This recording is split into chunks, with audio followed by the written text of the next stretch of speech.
Assalamualaikum warahmatullahi wabarakatuh. Salam sejahtera untuk kita semua, para mahasiswa Universitas Nasional dimanapun Anda berada. Bagi Anda yang pada semester ini mengambil mata kuliah kewirausahaan, dan saya sebagai dosen pengampu mata kuliah kewirausahaan akan memfasilitasi Anda sebagai fasilitator bagi Anda untuk memahami beberapa materi-materi di mata kuliah kewirausahaan ini.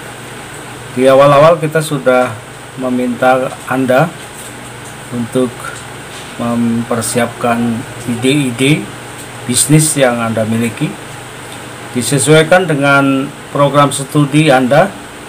Anda akan menetapkan apa nama perusahaan Anda. Anda diminta untuk menetapkan bisnis apa yang akan Anda tekuni bila Anda menjadi seorang entrepreneurship, baik bisnis di bidang jasa maupun di produk barang. Anda bisa memutuskan untuk mengambil suatu bisnis, dan bisnis itu tentu kelak akan menjadi usaha yang harus Anda tekuni. Para mahasiswa sekalian, di pertemuan minggu keempat ini kita akan mendalami tentang disrupt. Disrupt dalam artian nanti akan kita jelaskan secara detail dari disrupt itu, dari ketentuan-ketentuan yang ada. Dan saya juga akan melihat dari beberapa paradigm tentang disrupt itu adalah bagaimana kemajuan informasi, teknologi, kemudian kemajuan teknologi informasi dan komunikasi itu mendisrupt para pengusaha-pengusaha, mendisrupt bagaimana industri 4.0 itu di satu sisi memberi semacam kemudahan-kemudahan bagi para pebisnis, tetapi juga persaingan-persaingan itu semakin ketat, bukan lagi pada siapa yang besar, bukan lagi kepada siapa yang kuat, tapi bisnis masa depan, entrepreneurship masa depan ditentukan siapa yang cepat, bukan siapa yang kuat dan siapa yang besar.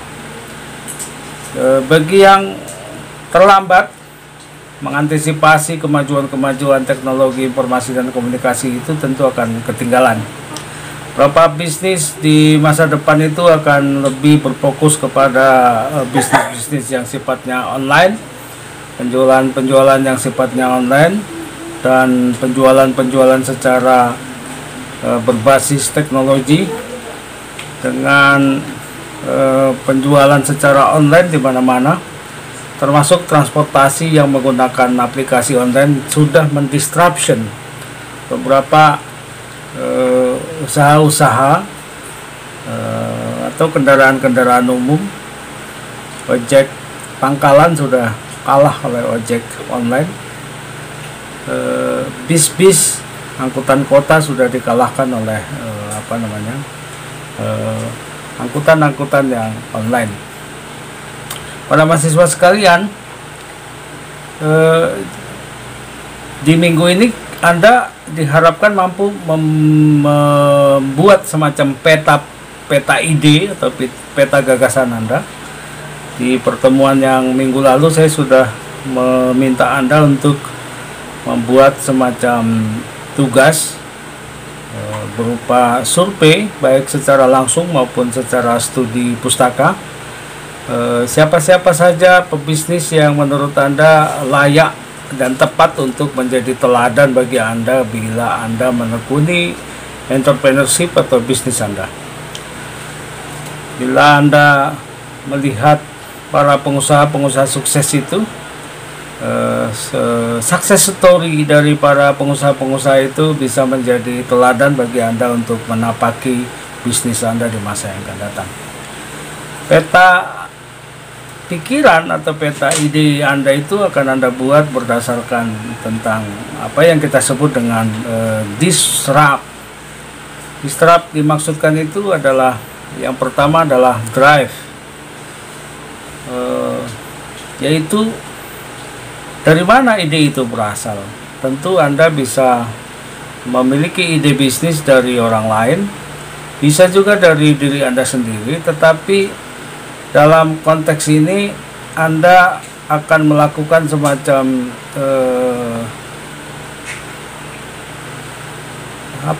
survei.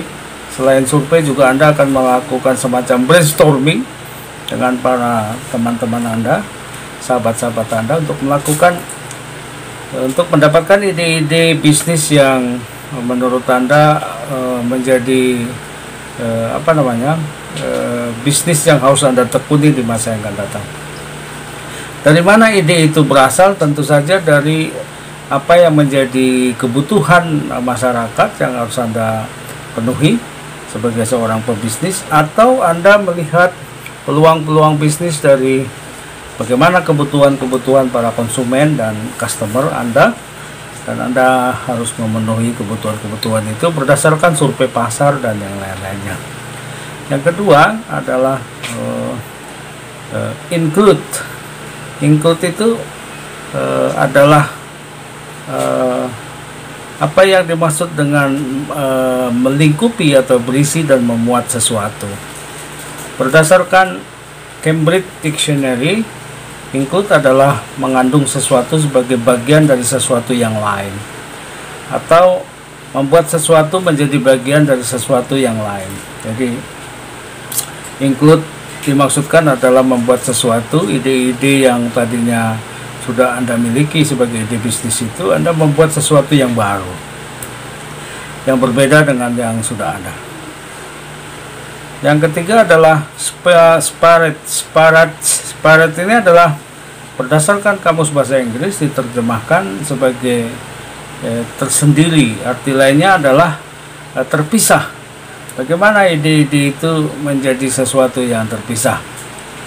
Dan yang selanjutnya adalah repurpose. Sering sekali para mahasiswa sekalian, influencer marketing bisa memakan banyak biaya.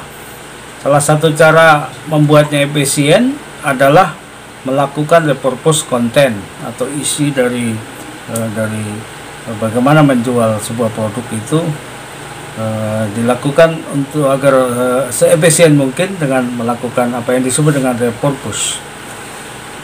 Biasanya repurpose itu juga meliputi apa yang dilakukan dengan menggunakan barang-barang yang biasanya dianggap sampah atau sudah tidak berguna atau usang, kemudian dipakai kembali. Dan yang selanjutnya adalah unity atau menyatukan tentang bagaimana ide-ide itu disatukan menjadi sebuah gagasan baru yang unik, dan itu menjadi sebuah dalam pemetaan pemikiran Anda sebagai sebagai seorang entrepreneur atau sebagai pengusaha. Anda bisa menyatukan dari beberapa gagasan atau ide-ide yang berserakan itu menjadi ide-ide yang baru, dan Anda akan praktekkan di bisnis Anda. Dan yang selanjutnya adalah soal personalize. Personalize itu adalah membuat sesuatu itu terlembagakan. Jadi setelah dia disatukan di unity, lalu kemudian akan dilembagakan dalam sebuah organisasi perusahaan yang Anda pimpin. Dan Anda sebagai seorang entrepreneurship tentu akan melembagakan ide, pemikiran, dan gagasan itu untuk diaktualisasikan dalam praktek-praktek entrepreneurship yang akan Anda lakukan. Dan terakhir adalah bahwa ide-ide baru atau gagasan bisnis baru itu harus ditransplantation. Kalau dalam bahasa kesehatan atau kedokteran itu, transplantasi itu adalah mencangkokkan, menyangkutkan. Bagaimana ide-ide baru itu bisa secara kelembagaan menjadi sesuatu yang mendorong bisnis Anda menjadi lebih maju, lebih berhasil. Dan saudara-saudara mahasiswa sekalian, Disruption ini dimaksudkan untuk bagaimana Anda menemukan ide-ide baru itu, dari cara bagaimana Anda menemukannya sampai Anda bisa mempraktekkan ide-ide itu untuk kemajuan bisnis Anda di masa yang akan datang.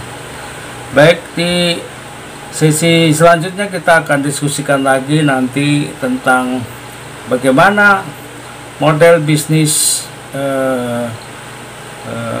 bisnis model kampas yang harus Anda tata, Anda susun berdasarkan gagasan bisnis atau ide yang sudah Anda temukan, baik bisnis yang berupa jasa maupun berupa barang.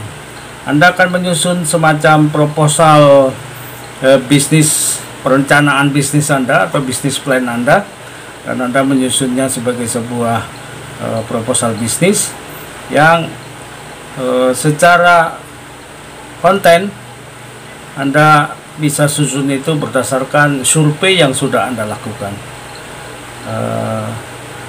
Untuk di pertemuan ini kita cukupkan di sini. Mudah-mudahan Anda dapat memahaminya dan bagaimana Anda menemukan ide-ide atau pemikiran bisnis itu, bagaimana Anda memetakan gagasan dan pemikiran bisnis Anda itu. Lalu nanti setelah itu Anda selanjutnya akan membuat semacam proposal rencana bisnis Anda di masa yang akan datang.